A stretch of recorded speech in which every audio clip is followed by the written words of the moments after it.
Nos contarás tu historia, nos dirás: yo fui trazada en el camino de una bala de cañón, humillada por el viento, barrida, salvada de las pestes por el viento que sopla del sur. ¿Podré cantar tu canción boca arriba sobre la hierba? ¿Cantar con voz de ciego tu canción?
Aquí nací en Montevideo y aquí vivo, no por fatalidad del destino o de la geografía, sino por elección.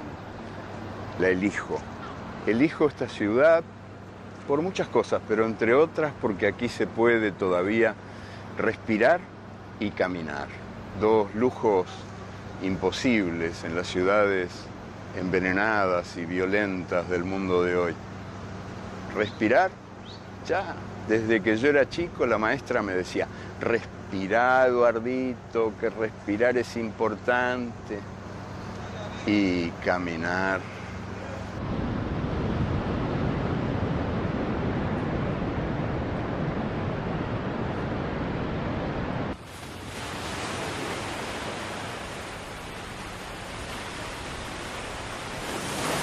Mi amigo Carlos Bonavita siempre me decía: si es verdad que se hace camino al andar, vos tendrías que ser ministro de Obras Públicas. A mis pies les gusta dejarse ir a lo largo de esta costa. Caminando voy por la orilla de la ciudad donde nací, caminante, caminado. Yo la ando, ella me anda. Y mientras voy, las palabras caminan dentro de mí y van formando historias. En mis análisis de sangre siempre aparecen más palabras que glóbulos. Y el médico me dice, preocupado: el colesterol está dentro de los límites, pero las palabras...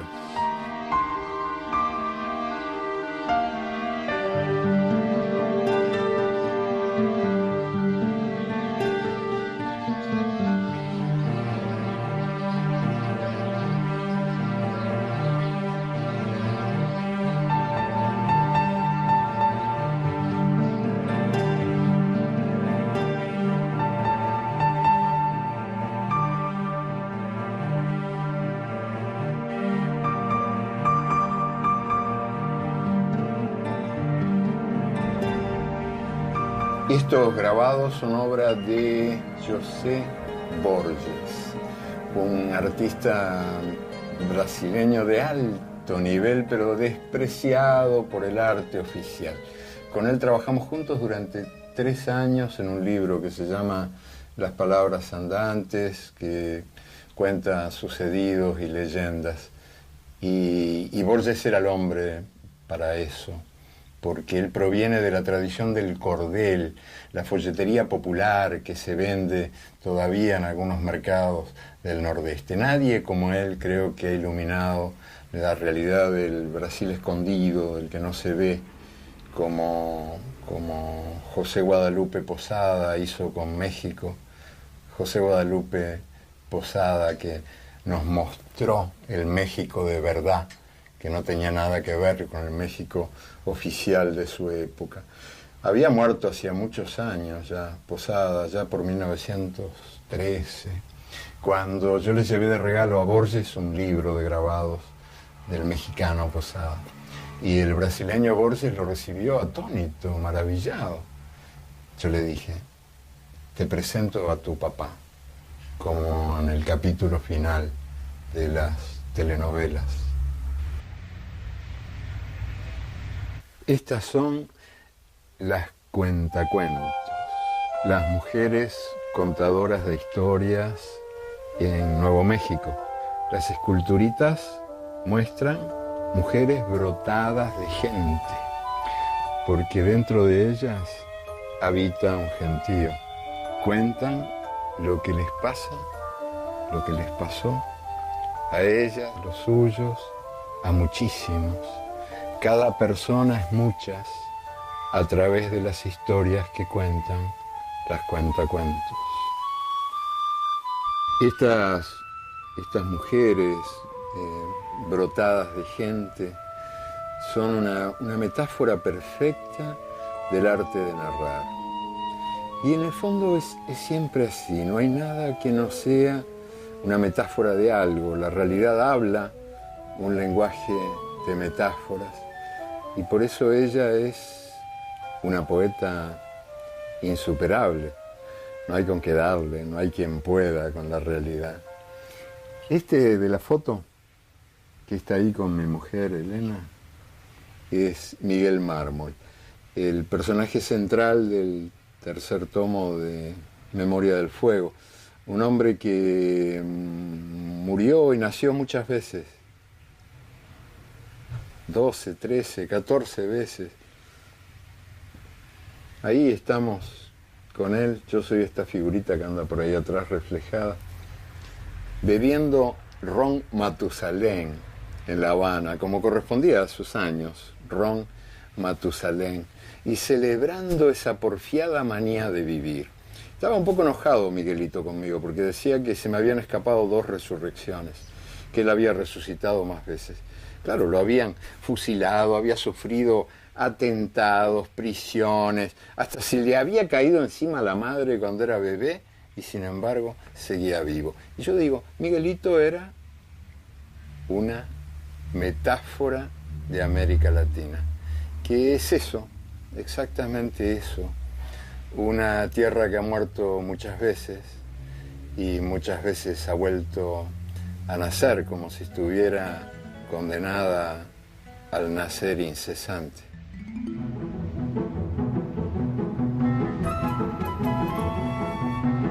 Este es un cuadro de Vargas, del carpintero Vargas, que nació, creció, vivió y murió en el pueblo de Cabimas, en el lago de Maracaibo. Y allí pintó el carpintero estos cuadros prodigiosos, que hoy, tiempo después de su muerte, se cotizan mucho porque son ejemplos vivos de la exuberancia de la naturaleza latinoamericana. Pero Cabimas es un pueblo arrasado por el petróleo. Generó muchísima riqueza para los demás y pagó un precio altísimo de peces muertos, hierbas secas, pájaros que vuelan de espaldas. Y yo cuando lo veía a Vargas, lo visitaba en Cabimas, le decía que él era un pintor realista. Y Vargas se reía de que yo dijera que era realista. Y yo le decía que sí, que era. Porque él no había pintado la realidad que conocía, pero había pintado la realidad que necesitaba. Y tan real es la realidad que se necesita como la realidad que se conoce.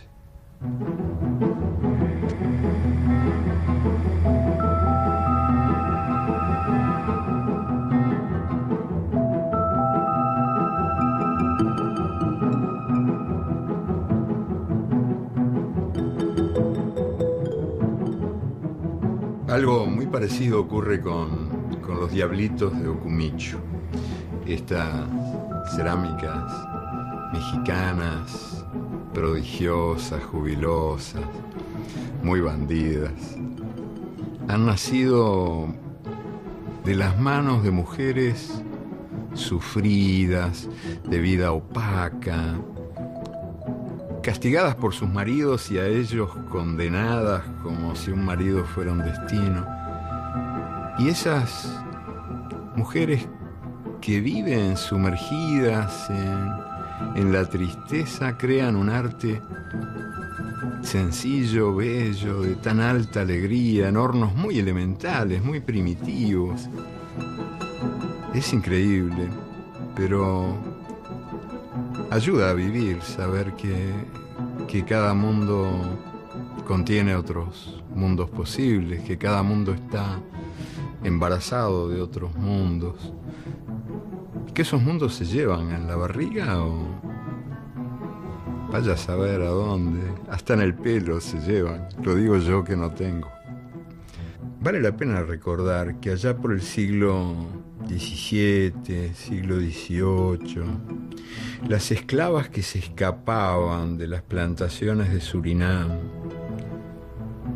y marchaban selva adentro hacia los santuarios de la libertad, llevaban en sus cabelleras frondosas, envidiables cabelleras, semillas. Se fugaban robando semillas a los amos, semillas de todo lo que encontraban, y cuando llegaban a esos espacios, a esos refugios de los esclavos cimarrones, sacudían sus cabezas y fecundaban así la tierra libre.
Yo soy hijo de los cafés de Montevideo, de cafés como este, el brasilero, el más antiguo de todos, cafés de los tiempos en que había tiempo para perder el tiempo.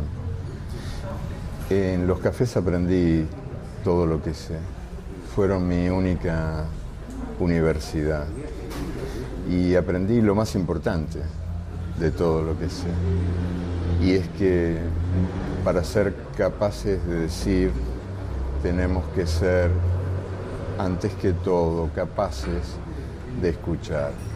Yo no soy de recibir consejos ni de darlos, pero cuando alguno se me arrima, algún muchacho joven, preguntando por los secretos del oficio, le digo que yo no tengo ninguno salvo ese secreto que me enseñaron los años y los cafés, que para no ser mudo hay que empezar por no ser sordo. Muchos progres, amigos míos, dicen con la mejor intención del mundo que quieren ser la voz de los que no tienen voz. Mi experiencia es diferente. Para mí, los condenados de la tierra, los malditos, son los que más voz tienen. Les han cerrado la boca desde hace siglos o milenios para que no se escuchen sus voces prohibidas. Según el poder, los nadies no tienen religiones, sino supersticiones. No tienen cultura, sino folclore. Hablan dialectos, sino lenguas. Tienen brazos, pero no tienen cara. ¿Cómo van a tener voz? El poder cree que solo tienen ecos. La mejor definición sobre los medios de comunicación en el mundo actual yo la encontré, sin embargo, garabateada en una pared y no en un enjundioso estudio de algún experto. Era una frase que decía: nos mean y los diarios dicen llueve. Y esas revelaciones, por seguir hablando de la lluvia, ese niño de la calle, del barrio de San Telmo en Buenos Aires, uno de esos niños que duermen en los portones o en los umbrales, es capaz de contarlo así: siempre que te echan de tu casa, llueve. Y es verdad, ¿no? Una verdad que ignoramos los que tenemos casa. Y por seguir hablando de lluvia en boca de los que se supone que no tienen voz, basta recordar aquello que leí en un papel de fumar. Era un poemita brevísimo, porque claro, en el papel de fumar mucho sitio no hay. Y fueron los mensajes que se deslizaron mágicamente a través de los barrotes, de las cárceles, en los tiempos de la dictadura militar en el Uruguay. Y ese mensaje escrito en verso brevísimo decía: a veces llueve y te quiero, a veces sale el sol y te quiero, la cárcel es a veces, siempre te quiero.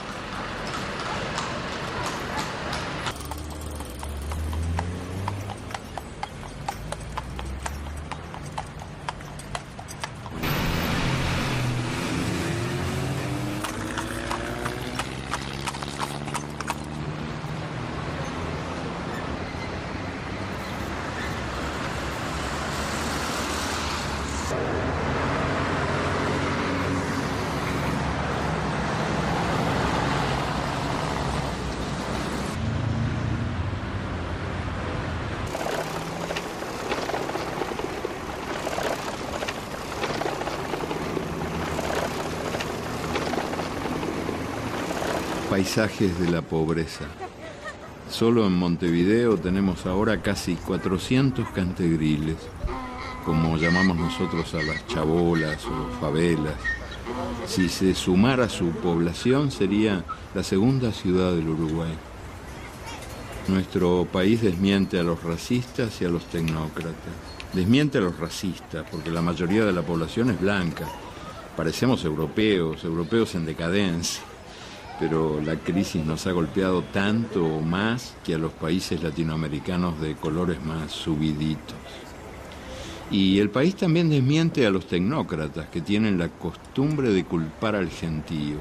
Dicen que América Latina anda mal porque produce demasiada gente, eso dicen. Demasiada gente. Ellas siempre quieren, ellos siempre pueden, eso dicen los expertos. Ah, bueno. ¿Y qué opinan del Uruguay, que es un país vacío? Aquí hay más sillas de ruedas que cochecitos de bebés. Nace poca gente. Y a la poca gente que nace, el país la expulsa.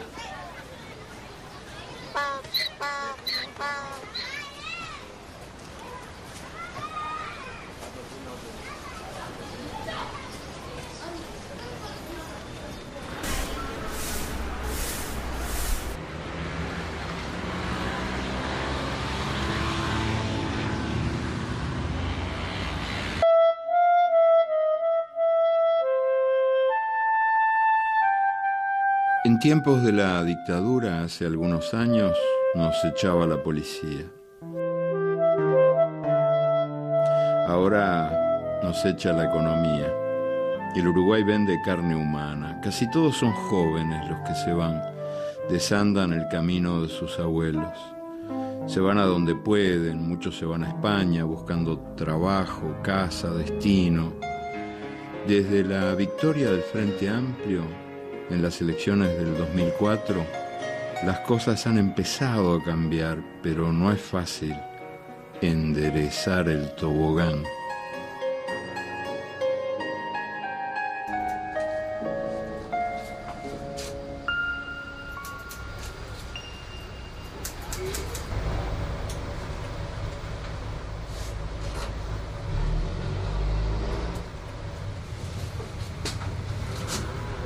Los peluqueros me humillan cobrándome la mitad. Un amigo, un pan de Dios, un ser de buen corazón, quiso consolarme una vez diciéndome que si el pelo fuera importante, estaría dentro de la cabeza y no afuera. No me sirvió el consuelo. En cambio, me ayuda a saber que en todos estos años se me ha caído muchísimo pelo, pero ninguna idea, ni una sola idea se me ha caído de la cabeza. Y eso, la verdad, alguna importancia ha de tener si se compara con tanto arrepentido que anda por ahí. Mucho aprendí de Onetti, Juan Carlos Onetti. Él, callado. El maestro fumaba cara al techo, decía poco, decía nada, y callando me enseñó que las únicas palabras que tienen el derecho de existir son las palabras mejores que el silencio. Según me dijo, ese era un proverbio chino, pero Onetti era muy mentiroso. Obdulio Varela era hombre de pocas palabras. Hace más de medio siglo, en 1950, en el estadio de Maracaná, el Uruguay fue campeón del mundo, contra todo pronóstico, contra toda evidencia. Y él, Obdulio, fue el héroe de aquella hazaña imposible. Los brasileños siguen diciendo todavía, fue nuestra Hiroshima, pero son exagerados. En las tribunas de Maracaná rugía el público más numeroso jamás congregado en un partido de fútbol. Mientras el partido duró, Obdulio supo odiar a aquel monstruo enemigo que tenía 200.000 cabezas. Pero después, mientras los demás jugadores uruguayos celebraban la victoria en el hotel, Obdulio se escabulló y pasó la noche bebiendo de bar en bar. La gente lloraba y él estaba arrepentido de haberles hecho tanto daño. Así que pasó la noche entera bebiendo en los bares de Río, abrazado a sus vencidos.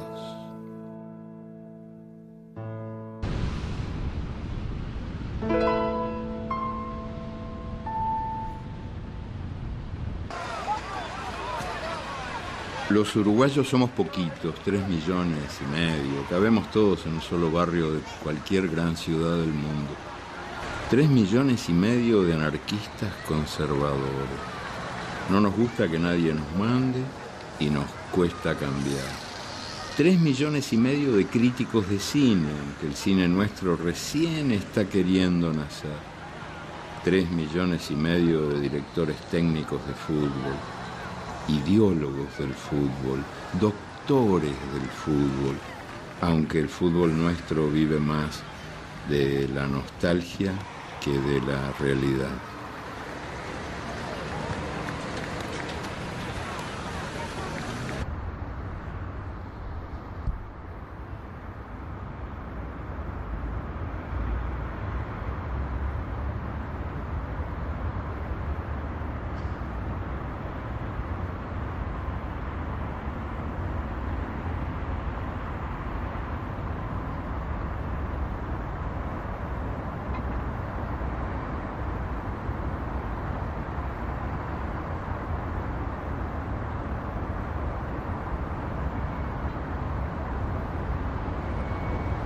No hay nada menos vacío que un estadio vacío.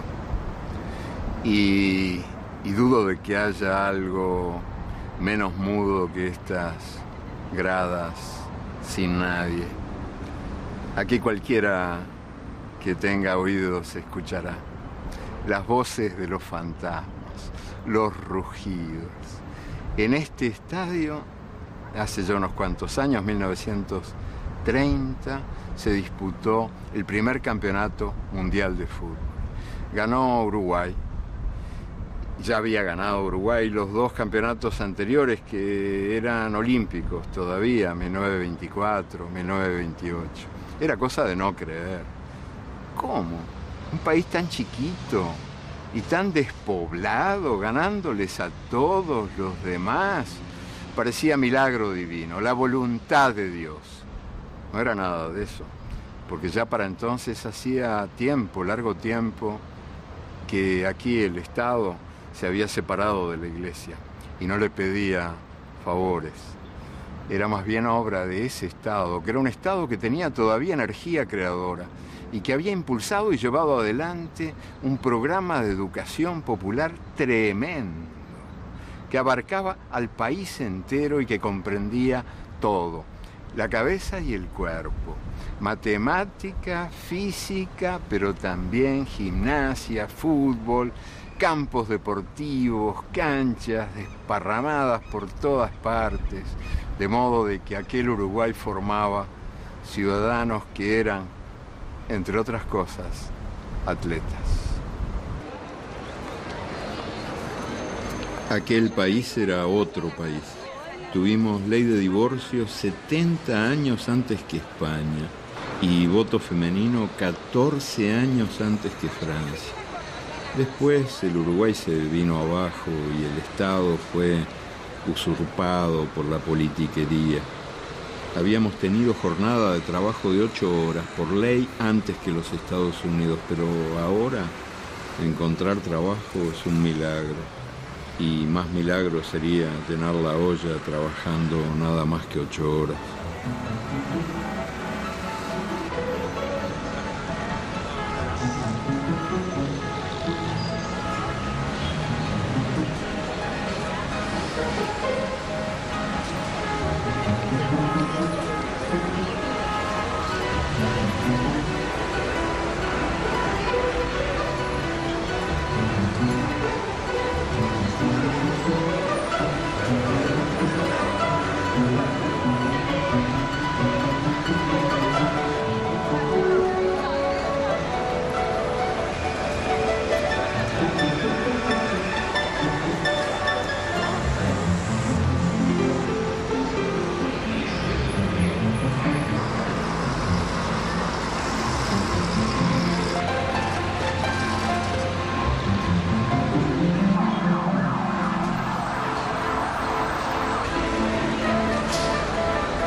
Tienen 4 ruedas y andan a la velocidad de las tortugas, pero los uruguayos las llamamos cachilas, que es nombre de pájaros.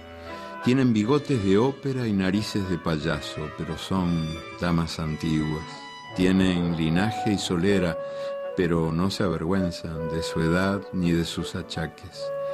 Tienen numerosa descendencia, pero se llevan pésimo con sus nietos.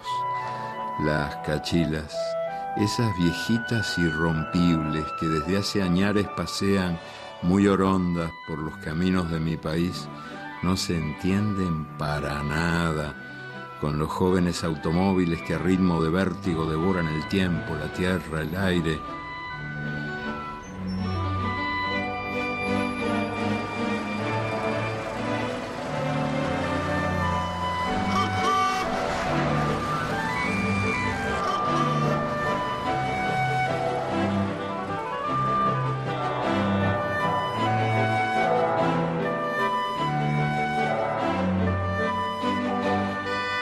Un banco, un gran banco con vista al mar y 4 vaquitas pastando detrás. Ese fue nuestro modelo de país en los últimos años y así nos fue. El santuario financiero naufragó. Un desastre. Bancos vaciados, banqueros fugados, $1.000 millones por lo bajo se evaporaron. Y el Estado, ciego, sordo, nada vio, nada escuchó.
El monumento funerario, la arquitectura de la muerte, es una especialidad de las dictaduras militares que en el mundo son o han sido. Y la nuestra, la dictadura militar uruguaya, allá por los años 70 y pico, erigió este mausoleo, este adefesio de mármol, disque en homenaje a José Artigas. Yo creo que en realidad era una cárcel para que Artigas, prisionero, no pudiera moverse y hablar, porque hablando era un peligro. Este héroe de la independencia americana seguía estando vivo, y vivo está todavía, porque entre todos los héroes fue el que tuvo una visión social más clara y más honda. Él quiso que la independencia no fuera una emboscada contra los hijos más pobres de América.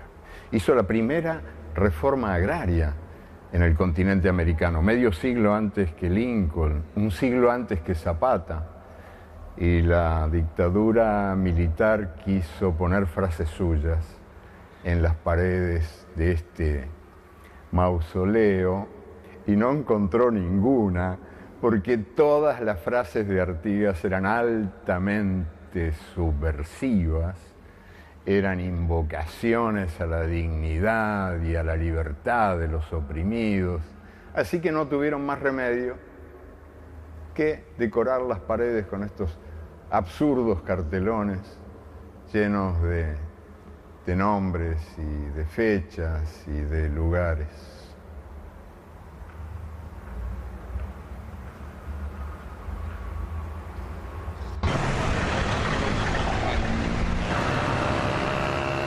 El 1 de marzo del 2005, la bandera del Frente Amplio, que es una de las banderas de Artigas, flameó alta en todo el país. La izquierda ganó las elecciones y la gente celebraba y unos a otros nos decíamos «Feliz Año Nuevo», lo que era un disparate, porque no era Año Nuevo, pero era porque habíamos empezado a creer que otro tiempo había nacido. Ya en la madrugada, aquella noche, alguien me dijo, yo quiero que esta noche no se acabe nunca. Quería decir, yo quiero que esta alegría no se acabe nunca. Y quería decir, yo quiero que esta esperanza no se acabe nunca.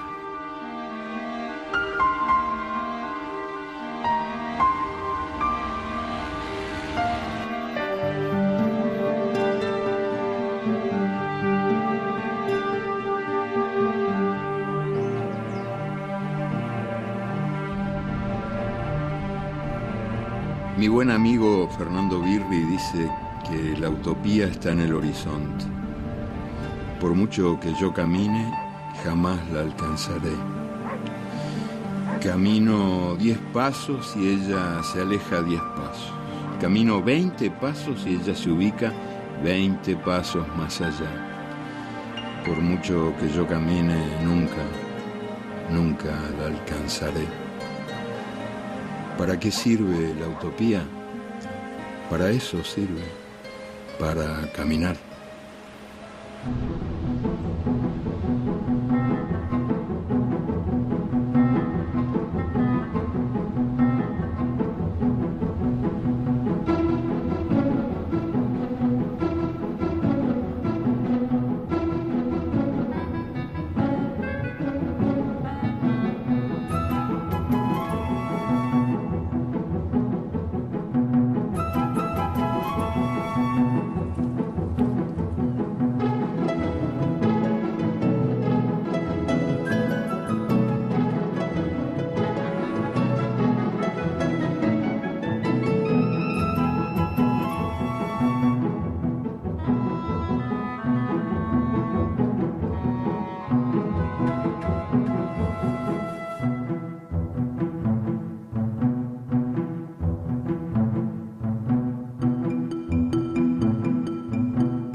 Nos dirás, yo fui trazada en el camino de una bala de cañón, humillada por el viento, barrida, salvada de las pestes por el viento que sopla del sur.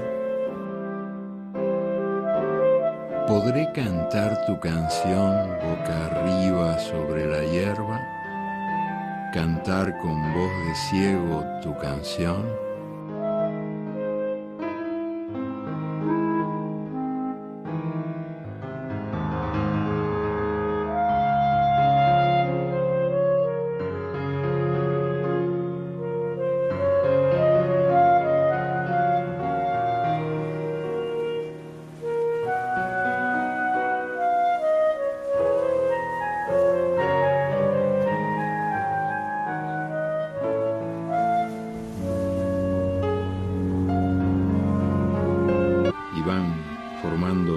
Historias. En mis análisis de sangre siempre aparecen más palabras que glóbulos. Y el médico me dice, preocupado, el colesterol está dentro de los límites, pero las palabras...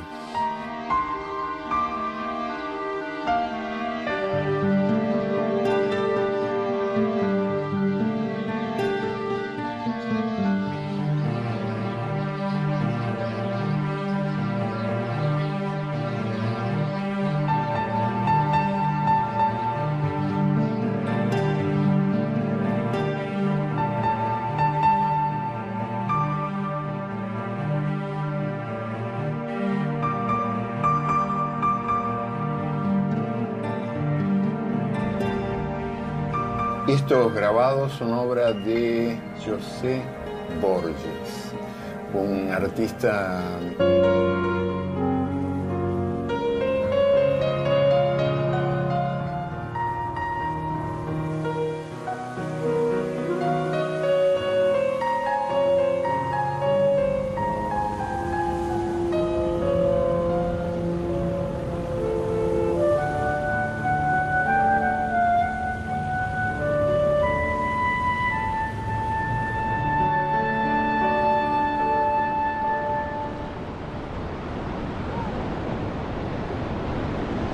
Aquí nací en Montevideo y aquí vivo, no por fatalidad del destino o de la geografía, sino por elección. La elijo. Elijo esta ciudad por muchas cosas, pero entre otras porque aquí se puede todavía respirar y caminar. Dos lujos imposibles en las ciudades envenenadas.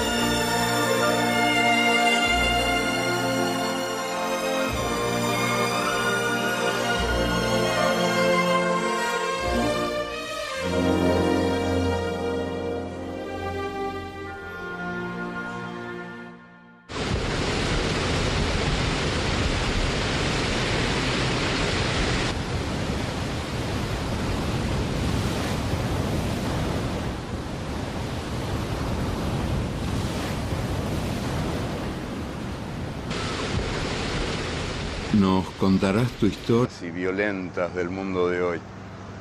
Respirar, ya, desde que yo era chico la maestra me decía, respirá, Eduardito, que respirar es importante. Y caminar.